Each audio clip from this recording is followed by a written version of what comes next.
Welcome to the POMcast with Steve Willis, your independent, unbiased, and unbought source for Ole Miss athletics. Good morning, good morning, good morning. October 1st, 2020, Ole Miss versus Kentucky in Lexington Saturday, 2 days away. Taylor Zarzar and Matt Stinchcomb on the call for the SEC Network. I hope everybody is doing well. We are going to look at a little things that are a little bit different. Now, we told you from the beginning you're going to get analysis that you're not going to get elsewhere, that we're special in that regard. And today will be one of those days where you can benefit from that. So, we'll get to that in a second, but first we'll do a little house cleaning. Follow us at the Stephen Willis or at Ole Positively on Twitter. Like us on Facebook at facebook.com/POMcast or join our Facebook group there at Positively Ole Miss. Subscribe to our YouTube channel at Positively Ole Miss. Hit the bell for notifications so you'll always know when new information breaks, and watch us on our Twitch channel at All Positively, all one word. Thank you very much for that. The numbers have gone up even more, and I'm just very impressed with the slow growth that we are building. Was the expectation, but it's actually a much steeper curve than anybody could possibly imagine.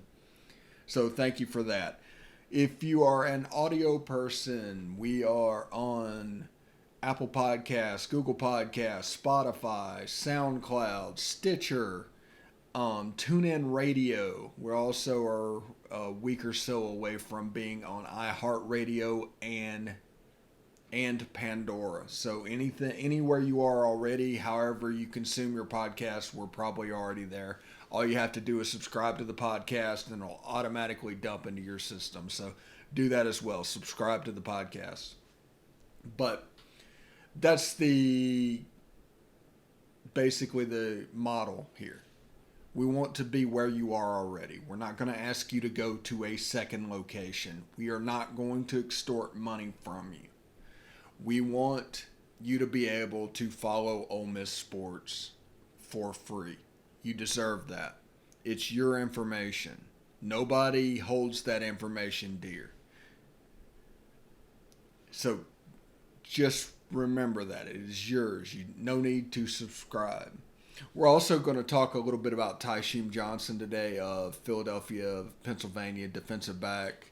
Kind of a super athlete in the role of a Jabril Peppers at Michigan. He's a little bit undersized height-wise, but man, he's the package. He's legit, and that's another big get for Kiffin and company. That brings this class up to 3-4 stars out of 12, and if they add a couple more? I mean, we're drifting towards competitive land in recruiting, and that's with people that are supposedly covering Ole Miss screaming doom and gloom because it doesn't look exactly like they expect it to look. You get a situation where Lane Kiffin, there's so many avenues to acquire players. We can waste all our spots on regular traditional recruiting and leave nothing available for the other ones. But that's what people want because there are recruiting rankings and there's a false sense of importance based off that. Now, granted, you can develop those kids for 4 years, but if you're signing JUCO kids, I mean, it's just as good to take a transfer or a grad transfer than it is to take a JUCO kid. I mean, they're in the same bucket. And those 4-year kids that you can sign are only good if you can develop them and get 2 years out of them on average. Which that's the realistic position of where we've been. So Lane Kiffin is uncovering every rock to find talent for the team. Each team is each team. It's hard to put that in words. But he's building right now for 2021. He's not thinking about 2022. If he takes care of 2021, 2022 will be taken care of to be better than 2021 because momentum will build. It'll allow this snowball to start going downhill. And you get players like Tysheem Johnson from Philadelphia or Dink Jackson or Braylon Brown from Florida. It's about getting a bigger net. That's what this is about. I mean, we've been fishing in Mississippi or in Alabama in our very tight 400-mile or 300-mile halo from Oxford. And, I mean, that's a good way to win 7-8 ball games a year. But you get the feeling that he doesn't just want to do that. He wants to try and see if he can get us to where we need to be. And everybody's afraid of losing should that happen. But here's just a reminder. There's only 6 or 7 programs in the country that he can realistically go and consider it a true upgrade because we will absolutely pay the hell out of him if he is successful. But we can't turn on him because he's not doing things exactly how they've always been done. Exactly how they've always been done is a nice way to win 7-8 games. Be mediocre.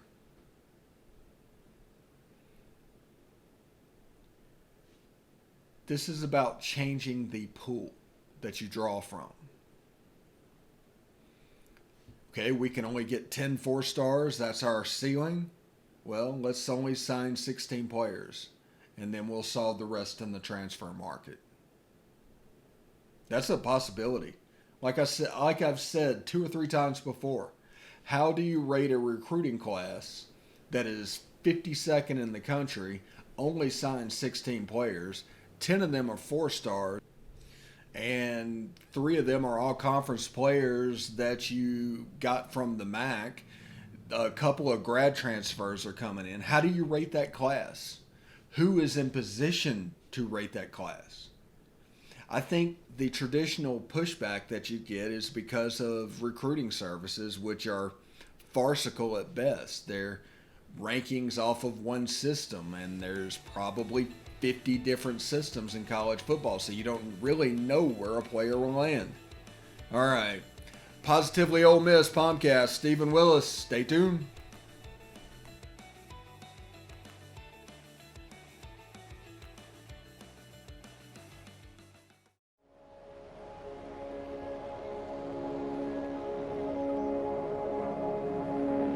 Only 10% of us get enough daily exercise.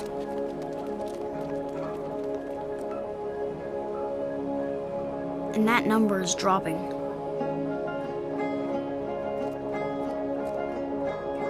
Nearly 30% of us are overweight or obese. We spend 6 hours a day in front of a screen. As a result, we now have a shorter life expectancy than our parents. But give us the right start in sports, and we'll never stop. Learn how at active4life.ca. Hey, this is Stephen Willis from Positively Ole Miss. We're almost done with this break. We'll be back with good information quite soon. The military has been in every generation of my family, and so has VA. It wasn't easy for my dad after Vietnam, but VA helped him and my mom get the home they'd always wanted. My grandpa's been coming to VA since World War II. They even helped him lay to rest one of his battle buddies from Normandy. And me, I followed in their footsteps and served with pride. And now that I'm out of the military, the GI Bill's helping me with school. Every generation of my family has served, and VA has served us all. All right, POMcast, Stephen Willis, coming at ya. All right, Thursday, 2 days before Ole Miss and Kentucky kicks off at 3 o'clock on the SEC Network. see if we can build off of what we did last week. See if we can improve on what we did. On defensively, that doesn't seem hard. I am not convinced the offensive production can be replicated. And just hear me out. This is not saying anything negative about Matt Corral or anything to do with our receivers.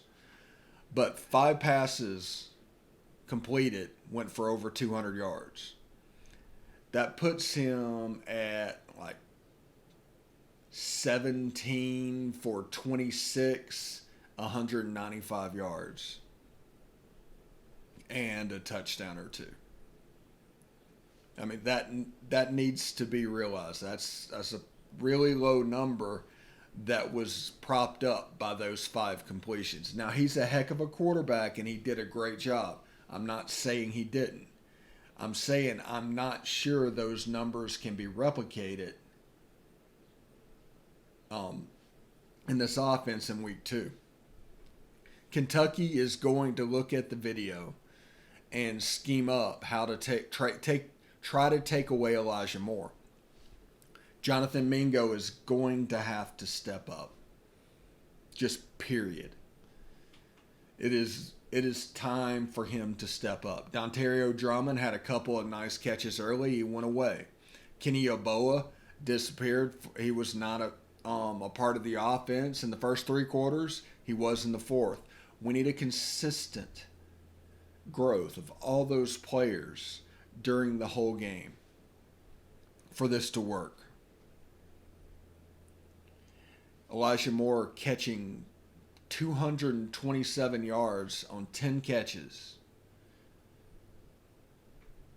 That's over half of the pass production as well. So if you take away Elijah Moore from Matt Corral, the pass game could be in trouble. I'm not sure that somebody can take away Elijah Moore. They have to show me it's going to happen. But, I mean, that's a real thing. 5 catches for over 200 yards. A receiver going for 227. Now, we almost had another 100-yard receiver in Kenny Yeboah, which he is going to grow throughout the season. You can expect that. He's a really good player at tight end. But we need Matt Corral to get comfortable with him. We need him to get comfortable with Jonathan Mingo to the point where 50-50 balls are thrown up. You saw a little bit of that with Kenny Yeboah. And he made the catch down the sideline on a 50-50. But it's just really, really important because that pass game is probably not going to be able to be replicated. And if we get past Kentucky, we have Alabama. They're up next. Doesn't get any easier. So we need to iron out the kinks that we have in the passing game. And we do have that. We have some things that we can look at. We were overly relying on the deep ball. It was passes around the line of scrimmage or the deep ball was pretty much our passing offense. There was not really too much intermediate game in there. Now, like I said, the defense wants you to play in that 15-yard box, and this stretches them out. If you notice in the fourth quarter, Kenny Yeboah was open between the safety and the linebackers because of all the deep balls. That happened. Elijah Moore on the 3rd and 19. I mean, that's not really an intermediate route because he caught the ball 20 yards downfield, but we need 7-8 yards completion. We need to improve in that area. And that's usually what a tight end is for. But Jonathan Mingo, I expect to make a little bit of hay there as well. Now, he did catch the 2-point conversion, but other than that, he registered no catches. That can't happen. Not in a short season like this. He's trying to eat. He's trying to get to the league. But this is his sophomore year. This is the year for him to make a name to go into his junior year as a draftable prospect.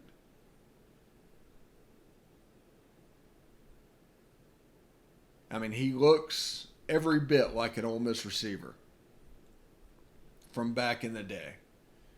The Laquan Treadwell, the DeMario Stringfellow, the Quincy Adebayo, that type of build. Kind of started at Ole Miss with Dante Moncrief. But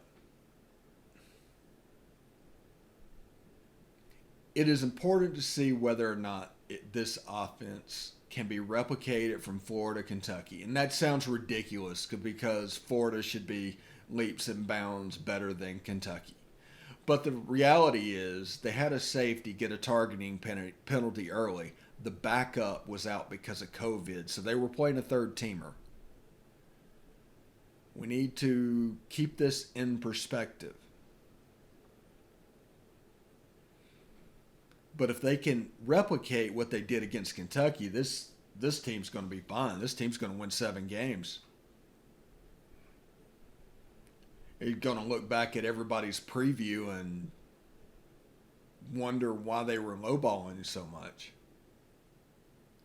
That's if this offense can keep at this level. Because 35 points against Florida, that'll be enough to beat Kentucky. That'll be enough to scare Alabama. That'll be enough to beat Arkansas, beat Vandy, beat Texas A&M. The Mississippi State game is going to be fun. LSU game is going to be fun. It's going to be about incremental steps on the defensive side of the ball to determine how good this team can be. If the offense can replicate what they did against Florida. Because that sure takes a lot of pressure off of you whenever they can move the ball like that. And the crazy thing is, as this season goes on, this offense is going to get better. The first thing that you notice is the jet sweep motion is jogging. It's a half speed to time out the snap. Once that becomes more, faster, basically, whenever they're sprinting to take the handoff, which they did by year 3 at Florida Atlantic. But that opens up so much whenever that happens because it's designed the way they run it to where the defensive end can't get you. So you've got the corner. So the linebackers are ready to flow to try and stop that because they have to. But that opens up a hole in the inside zone and can screw up a fit.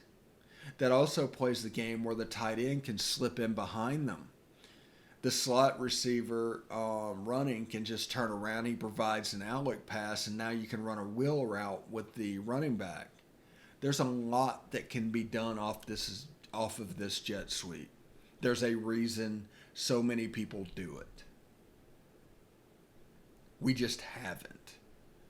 I mean, we've run jet sweeps before, but it was like token running of jet sweeps before. Just like, oh, that looks like a good idea, but they weren't believers. Now, I'm not saying go crazy with it like Matt Canada, who made the jet sweep part of his whole offense. But I'm saying that this can be a tool that can open up with the linebackers. It can open up other stuff because the jet sweep can also be a decoy. Once we get where we need to be, and I expect some stuff in the jet sweep game with Dennis Jackson because he's so fast. And I think he's kind of started out, but they're trying to get Elijah Moore the ball quite often. Even Lane Kiffin is bragging about breaking the school passing record for receptions, which would be impressive in a 10-game season. 11 game if you include the bowl game. But that's what we're looking at with this offense. Now, this is a power running zone scheme. They don't run power O. They just want to run the ball physically. And they ran that last year. They repped that last year. So last year was a perfect offense to serve as a scout team, basically, or developmental strategy for this year. Because one side of the ball is completely zone run, which they did all last year, and they just repped and repped and repped and really over-repped. But Jerry and Ely and Snoop Connor, they're set up to succeed. Matt Corral, the hitch game, the screen game still has to come, and it still will be used. You noticed a lot of passes up near the line of scrimmage. You saw Elijah Moore on the jet sweep turn that into basically a hide play from the goal line, where they take the tight end or H-back from the other side of the line and sneak them into the flat. It looks like a split zone, but he just kind of leaks out. I saw that happen as well. But there's a chance for a lot of improvement, is the point, on the offensive side of the ball. There's also doubt with me that we can sustain this. That many deep balls. It's a lot of deep balls. All right, POMcast, Stephen Willis. Stick around.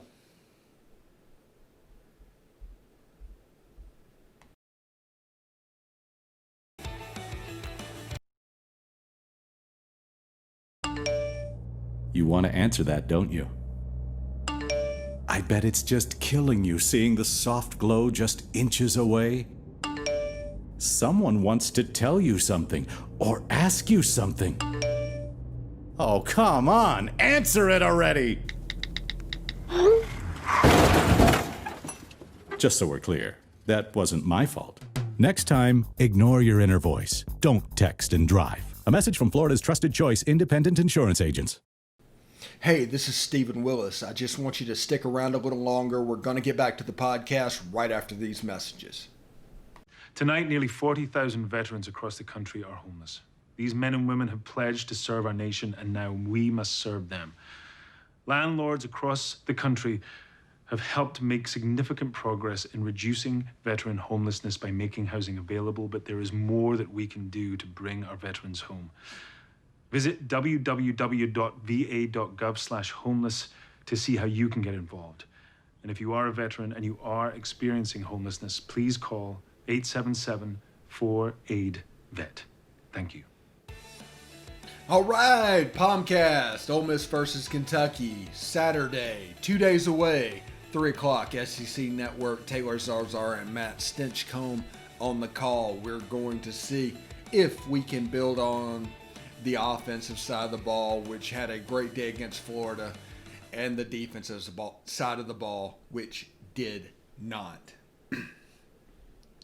So, once again, we're going to do a little house cleaning. Follow us on Twitter at @TheStephenWillis or at Ole Positively. Like us on Facebook at facebook.com/POMcast. Or join our group on Facebook at Positively Ole Miss. Subscribe to our YouTube channel at Positively Ole Miss. Hit the bell for notifications. And follow our Twitch channel at Positively Ole Miss, all one word. If you prefer audio, you can hit it there. All the locations we're basically in, with the exception of iHeartRadio and Pandora, which we are still waiting on. Thank you for listening, and it's been a lot of fun to do this over the last month because it's just fun. Got a little tickle in the throat. All right, let's talk about the SEC cleared their waiver process that's going to allow Cade Mays and Joey Gatewood, which is relevant since we're playing Kentucky this weekend, to play a immediately. They're granted eligibility. Well, that also granted eligibility to Otis Reese in the event the NCAA clears them, which they have not. He transferred in January. We are officially at 10 months since he transferred, and almost a year exactly since he informed the coach that he planned to transfer, and he was talked into staying, basically.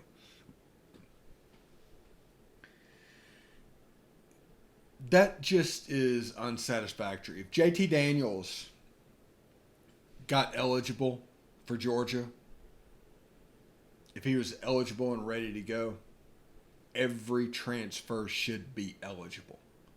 He transferred just for playing time reasons. That's it. Every player that transfers should be eligible if JT Daniels is eligible. Period. If not, the NCAA is playing favorites. I don't know of what recourse we have to move this along.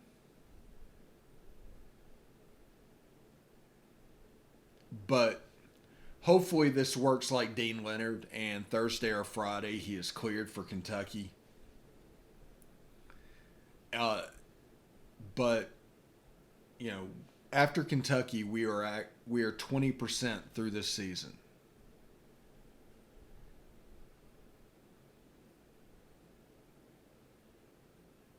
So I don't think it is fair at all what they're doing to Otis Reese, and I would say that whether he was an Ole Miss player or not. I think there's a player at South Carolina that is in the same boat with eligibility. Every player at this point should be blanket waived and cleared. Everyone should be eligible. The eligibility clock is not counting this year. The only people that are being punished are people that transferred before COVID. This is a developmental year. The clock is not moving. There is no reason they shouldn't be able to play. Stuff like this is why I want the players to get every bit that they can from the NCAA. This is ludicrous. Absolutely ridiculous. That a player has to sit there and watch his other players play, his friends, that gets punished all because of these transfer rules when everybody is getting waivers for different reasons, but he has to watch because for whatever reason, maybe they don't like his reason. I mean, JT Daniels can go from USC to Georgia for just playing time and get a waiver in 3 months. That's ridiculous.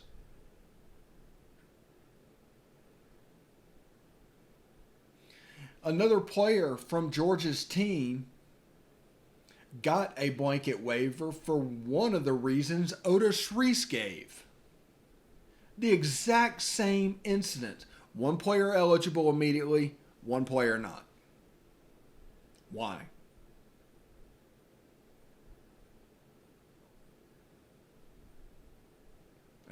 It's just ridiculous. Hashtag free Otis Reese on Twitter. Do it all day. Tag the NCAA. Because they're officially the holdup. The SEC has cleared the way for players to play this year. They've done this. So it's on the NCAA. And I think they're going to do it eventually. But it might be next week when it happens or something like that. But like with Dean Leonard was cleared the day before the game. And we didn't know about it until we saw him playing versus Florida. So it's just something to keep in mind.